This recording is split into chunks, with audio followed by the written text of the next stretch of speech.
Before they started to cross the river, the team assesses whether they can even attempt to cross. They've decided to try to cross.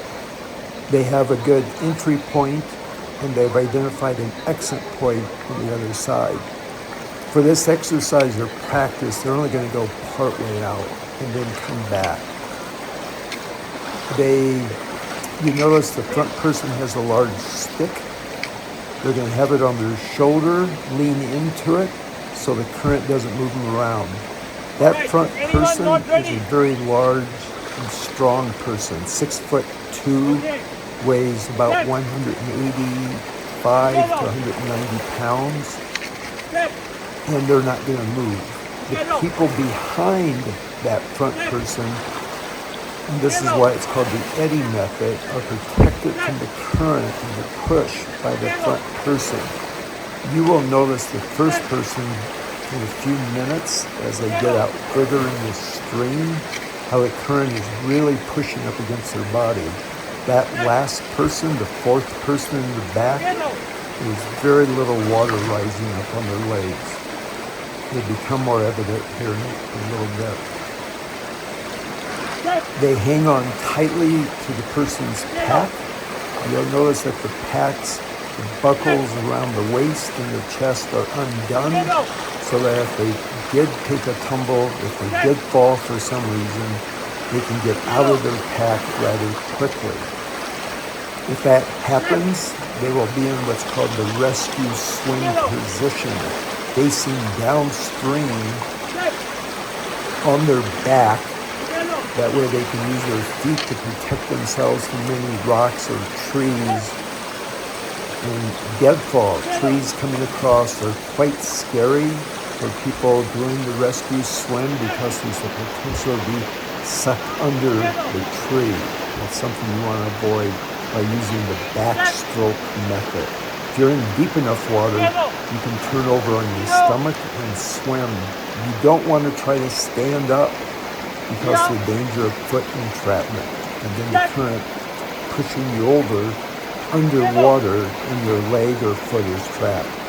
Now you can see the front person. The water is coming up to their knees. Look at the back person. They're just standing there comfortably, and they're not getting a lot of push against their legs. Do not try to cross big water, fast water with trekking poles. They have a tendency to break. You can't put them on your shoulder.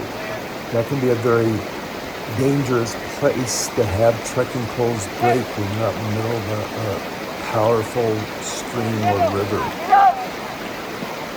The spotters that were set up, they are to try to help grab someone, and they're also keeping an eye out upstream to see if there's any dead trees coming down the river, which they would give a signal to these four people that there is floating debris coming towards them. Yes, we definitely take this seriously, and we practice in pushier water, most likely than we would with students. And that varies from year to year depending on the flow. I'm surprised the river is this high now, knowing that Wyoming, Colorado, most of the West has been under pretty severe drought conditions. But we've had some warm weather up high in the mountains, and the snowpack is receding quite rapidly, so we're getting a higher flow than I've seen all winter at this location. I've been monitoring it. Right now it's at probably getting close to peak. Next week into June, we're going to have even warmer temperatures, so we may see it go up a little bit higher. That's about it for this video. This is not a thorough, comprehensive method of the eddy method. I'm just showing you what we were practicing. There's a lot more to the entire river crossing class that we teach at NOLS, starting with looking at maps, using past historical knowledge of the area. How many streams flow into this one river? How big can it potentially get? It's pretty involved activity. I describe crossing rivers, and the flow of rivers reminds me of the difficulty of understanding avalanches in the winter. Thank you for watching this video.